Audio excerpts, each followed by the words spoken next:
আমাদের প্রায় 17টা ডাকঘর এবং বিটিসিএল টেলিটকের যে অবকাঠামো ক্ষতি সব মিলিয়ে প্রায় আমাদের শুধু টেলিকম সেক্টরে আমাদের 500 কোটি টাকার ওপরে আমাদের ফিজিক্যাল ড্যামেজ হয়েছে।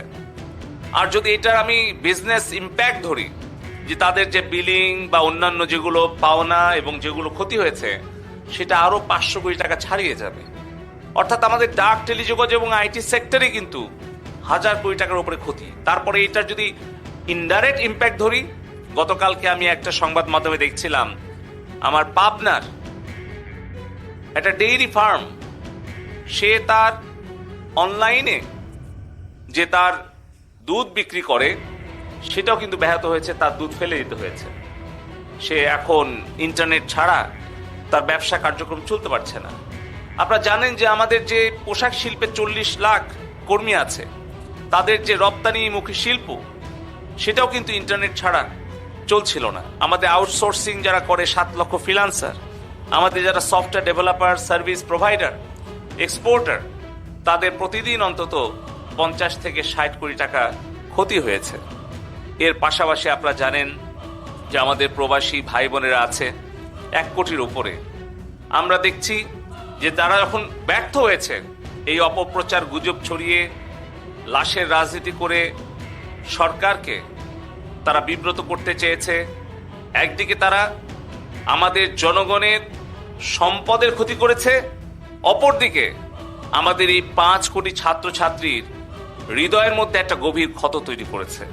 তারা যে গভীর ষড়যন্ত্র করেছে, সেই ষড়যন্ত্রের অংশ হিসেবেই কিন্তু তারা এই বৃহস্পতিবার বিকাল থেকে এই হত্যাযজ্ঞ, অগ্নিসংযোগ শুরু করেছে।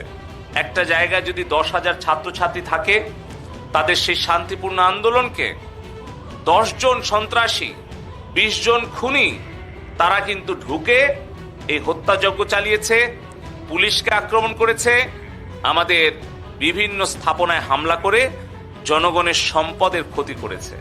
আর আমাদের সরকারের সাথে সাধারণ ছাত্রছাত্রীদের একটা দূরত্ব তৈরি করার জন্য তারা বিভিন্ন মিথ্যা গুজব ছড়িয়ে, কেউ বলছে 300 জন মারা গেছে, কেউ বলছে 1000 জন মারা গেছে, দেশে বিদেশে এই ধরনের মিথ্যা অপপ্রচার করে আমাদের সাধারণ ছাত্রছাত্রী সন্তানদের হৃদয়ের মধ্যে একটা গভীর ক্ষত তৈরি করছে।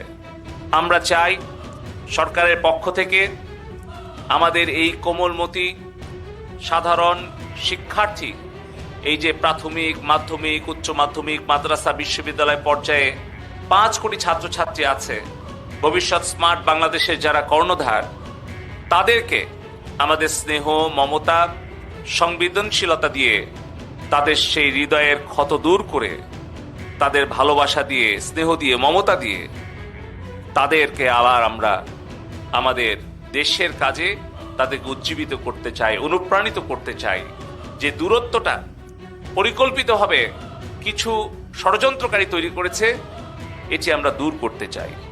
আজকের এই শান্তির জন্য বৃক্ষ এই কর্মসূচিতে আমি আমাদের দেশের সকল ছাত্রছাত্রী, আমাদের ভবিষ্যৎ বাংলাদেশের কর্ণধারদেরকে অনুরোধ করতে চাই যে আসুন আমরা প্রত্যেকেই অন্ততপক্ষে একটি করে বৃক্ষের চারা এই বর্ষা মৌসুমে আমরা রোপণ করি এবং শান্তির বার্তাটা আমরা সব জায়গায় ছড়িয়ে দিই।